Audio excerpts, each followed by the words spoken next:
এটা হলো লঞ্চের পারাপথ 18 সামনের অংশ, যে অংশে সচরাচর মানুষ বসতে, শীতের দিনে তো বসতেই পারে না, গরমের দিনে এই জায়গাটা বসা যায়। এই জায়গাটাও ফুল হয়ে গেছে, এখন দেখতেছেন আপনারা। এই জায়গায় মানুষ কম হয়, তারপরেও দেখা যাচ্ছে প্রচুর পরিমাণে মানুষ। ঠিক আছে, আমি তো দেখতে পাচ্ছি যে কী পরিমাণ মানুষের আনাগোনা, এবং এখনও লঞ্চ ছাড়তে প্রায় 3 ঘন্টার মতো সময় বাকি আছে। তারপরেও মানুষ দেখা যাচ্ছে প্রচুর পরিমাণে, মানে লঞ্চে এখন বলতে মানে জায়গা নাই বললে চলে, কারণ এখন ঈদের সময়। আজকে হয়তোবা যদি চাঁদ উঠে তাইলেই মনে করেন যে চাঁদ রাত, এর জন্য মানুষের আজকে এখানে যাওয়ার একটা তাড়াহুড়া বা প্রিপারেশন বেশি থাকে। আমরা দেখতে পাচ্ছি যে লঞ্চে মানুষ যে দাঁড়াবে সেই জায়গাটাও কিন্তু এখন বর্তমানে নাই। এখন হয়তোবা ইফতারির সময়, আর কিছুক্ষণ পরে ইফতারির সময় হয়ে যাবে, আজান দিয়ে দেবে। লঞ্চ ছাড়তে এখনও কমপক্ষে 3 ঘন্টা সময় বাকি আছে। এর মধ্যে লঞ্চ পরিপূর্ণভাবে ফিল আপ, যে মানুষ এখন যারা আসতেছে তারা কিন্তু কোনোভাবেই সিট পাচ্ছে না। দেখতেছেন আপনারা, এখন লঞ্চের এই মাথা থেকে নিয়ে শুরু করে একদম পুরো লঞ্চ ফিল আপ। এখন মানুষ এখানে যে যতটুকু জায়গা পাবে সেইখানে এই মানুষ এখন বসে পড়বে বা দাঁড়িয়ে থাকবে। এখন পরিস্থিতি এরকম অবস্থায় দেখতেছেন যে পুরো লঞ্চটা ফিল আপ। এখন লঞ্চে কোনো পরিমাণ জায়গা নেই। এই যে সময়টা আসলে ঘরমুখো মানুষের একটা বাড়তি চাপ থাকে সব ক্ষেত্রেই। দেখা যায় লঞ্চে, বাসে বা ট্রেনে আমরা দেখি উচ্চ পড়া ভিড় থাকে। আমরা এখন দোতলার দিকে যাব, আপনাদের নিচতলা জিনিসটা দেখালাম। এটা হলো দোতলার সিঁড়ি, এবং এই দোতলা দিয়ে উপরের দিকে যে আপনাদেরকে এখন দেখাবো যে কী পরিমাণ মানুষের ভিড় দেখা যাচ্ছে। আসলে দোতলাও মানুষের অনেক চাপ, অনেক বাড়তি চাপ, এবং পারাপথ 18 দোতলাটায় একটু বেশি স্পেস আছে। আওলার 10 থেকে আমি যতটুকু দেখতেছি এইখানে মোটামুটি ভালো স্পেস আছে।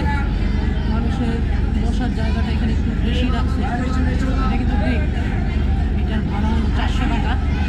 ঈদের সময় সরকারি রেট 404 টাকা, ওই অনুযায়ী ওনারা ভাড়া কাটে। এবং এখানে কিন্তু আম সিজন, তখন ভাড়া কমে যায়।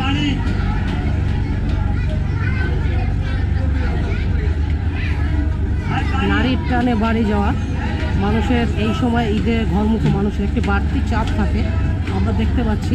এখন আমরা দিচ্ছি 3 তলায়। 3 তলার অবস্থা আপনাদেরকে দেখাবো। 3 তলাটা আসলে তেমন একটি এরকম ডেকের সিস্টেমটা থাকে না, কারণ এখানে অল্প কিছু সংখ্যক মানুষ থাকে। দেখতে পাচ্ছেন, আমরা এখন ছাদে যাব।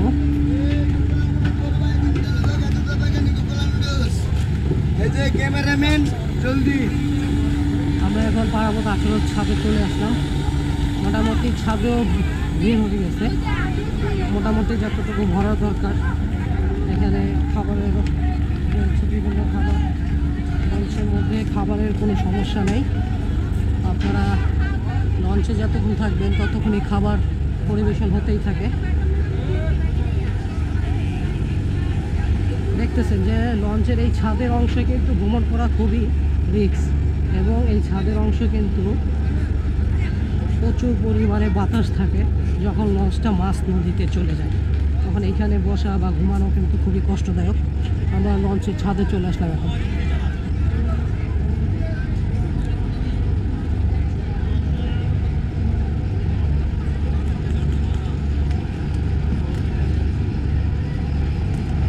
পাশের যে লঞ্চটা দেখতেছেন সেটা হলো প্রিন্স আওলার 10। সেই লঞ্চের তুলনায় আমি দেখতেছি যে পারাপথ 18 লঞ্চের মানুষ একটু বেশি এখানে, কিন্তু প্রিন্স আওলার লঞ্চ 10 কিন্তু ওটা খুবই সুন্দর। আমরা এখন আপনাদের কেবিনগুলো দেখাবো, কেবিনগুলো দেখানোর জন্য নিয়ে যাচ্ছি, ইনশাল্লাহ সাথে থাকবেন।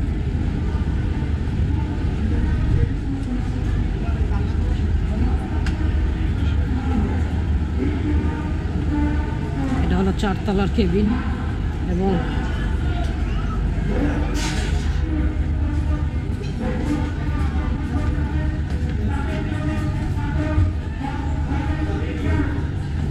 আমরা 4 তলার উপরে চলে আসছি।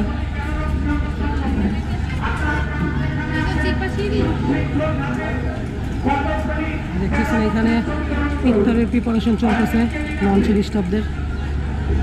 মোটামুটি এখন একদম কাছে আসছে সময়, আমরাও ইফতার করবো ইনশাল্লাহ।